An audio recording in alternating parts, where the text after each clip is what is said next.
All right, Dave, to review, I'm going to show you the best lots that I think that are available.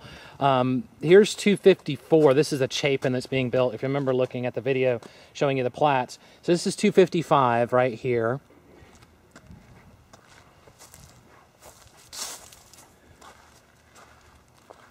And actually what I'm going to do, and actually next to it, you see where that dirt is? That's actually 256. So those two lots are available. What I'm going to do is I'm going to walk beside. So you see, here's the buffer in between the Chapin, and you can see where the grass line is. That's generally what the property line. Possibly there's an equal amount of distance between the houses there. Now again, the Ballantine has a bigger footprint slightly than the Chapin, so there'll be a little bit less of a buffer with all things being equal on the side of this house right here. That's Ballantine was being built. So you'll see here's the back of this house right here. Now again, this may not exactly equate to the exact back of the house if you were to build a Ballantine right next to it, because again, it might be slightly bigger, but generally about the same. And you'll see you've got the grass amount right there, which appears to be about, not including the bay window from the other part, seems to be in the 20 to 22 foot range. But then it goes back another 20 feet or so where you see a marker right there with the pink ribbon. So that's the back of this lot right here. Now, so the back corner of 255 is right there. So what I'm going to do is I'm going to go ahead and weave my way back.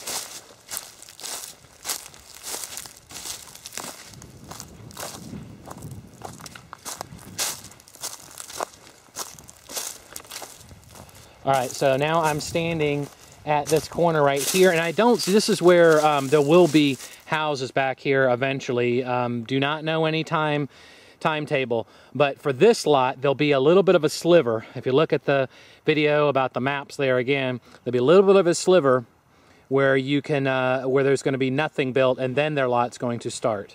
Now, how big that sliver is, I'm not really for sure. It doesn't, you know, there's not really any trees here. It's just going to be, you know, maybe they'll clean the dead stuff out, but again, there'll be a buffer in between, but it might be an extra 5 feet or so, but I mean, just a little bit. So that's the Chapin at lot 254. This is lot 255. Now you'll notice what they did was, see, I'm looking straight across right here, and they left about 20 feet, just left it natural with trees. Again, it'll be the same thing, which actually this one will not really have a whole lot of trees. Like they might leave this tree right here, but then you notice there's really not but a couple of trees down this. But it will be left, you know, untouched. In Lake Carolina, they try their best to leave as much as possible natural. So I'm going to look right here. This is still lot 255. It's saying both ways. So that's the back right there. There will be somewhere very close will be the back of the lot for the other property. Now, if you look at the video again, you'll notice that those lots are deeper.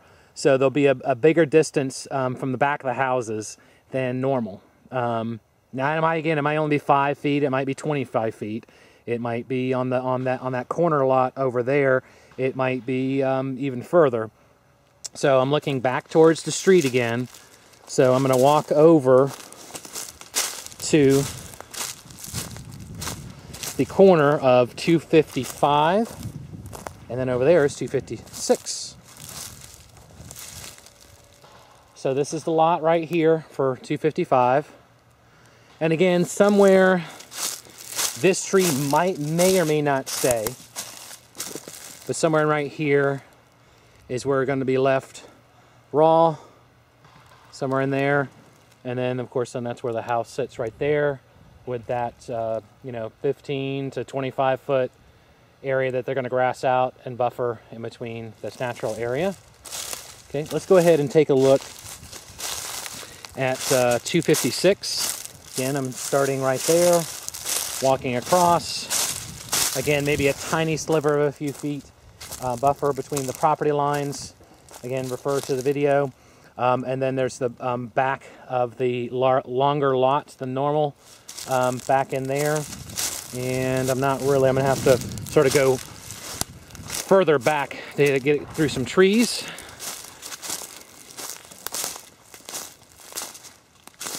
So now I'm back to 256. And I'm looking for the lot line. This is still 256. You see it says both ways. So I'm going to keep on going back. This is 256.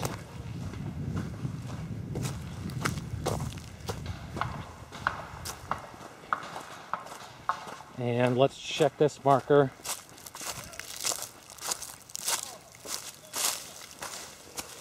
Yeah, that's 257. So actually there's a marker missing. Oh, now I see it. I went too far. I went into 257, which is not possible to build a Ballantine B. I'm going to say somewhere near this, this sewer manhole access right here. This is somewhere very close to the property line. So this, to me, is on the property for 256 because it's about right here is where the 256 boundary line is for the back. Okay, so to me that's part of the backyard in the very, very back, and that takes you all the way out. So what I'm going to do is, I'm technically on 257 right now, just by about halfway through where the dirt's been cleared is where 256 starts. And I'm going to walk back out.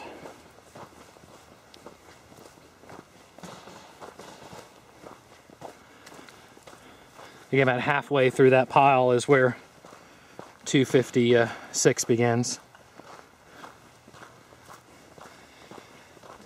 And you can see where that, that electrical access right there, that's the property line. So 257, 256.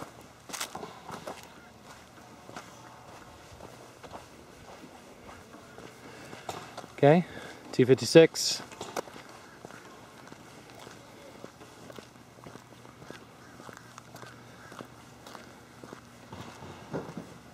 All right, 256 and 255 split right here are where you see this electrical connections right here. That stays. Just to let you know, you're allowed to put bushes around it, you know, cover it up with one of those fake rocks or something, but that does stay.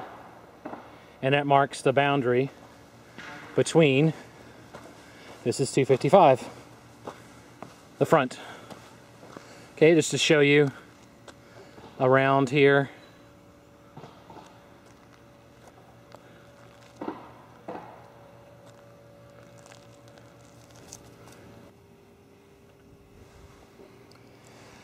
All right, this right here is lot 274. You'll notice there's already houses on this side of the street, right here. Now, just to show you across the street, this is all, these lots are also available too. These lots are the ones that that back up to Ashland Grove, and if you can see way down there, you can see the Ballantine B being built. Okay, so what I'm going to do is I'm going to go ahead and walk down the side here.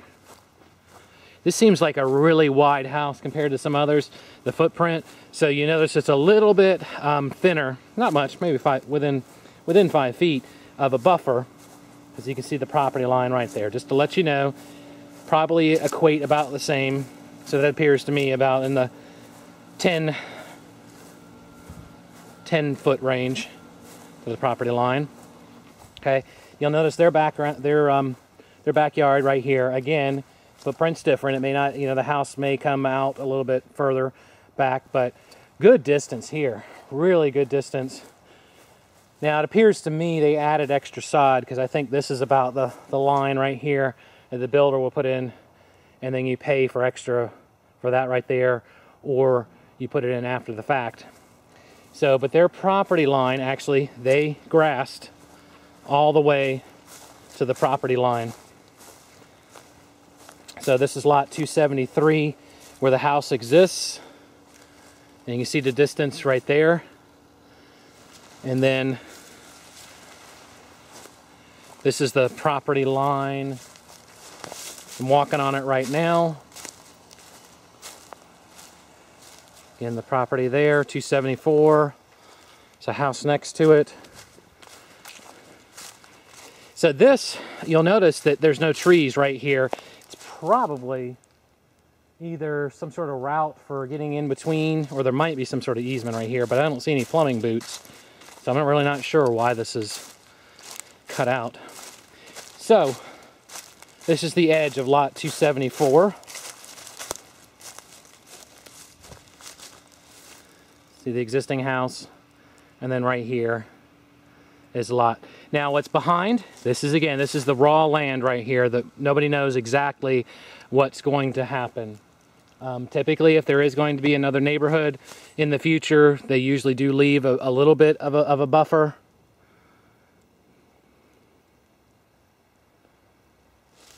So I'm going to walk through here, show you the other side.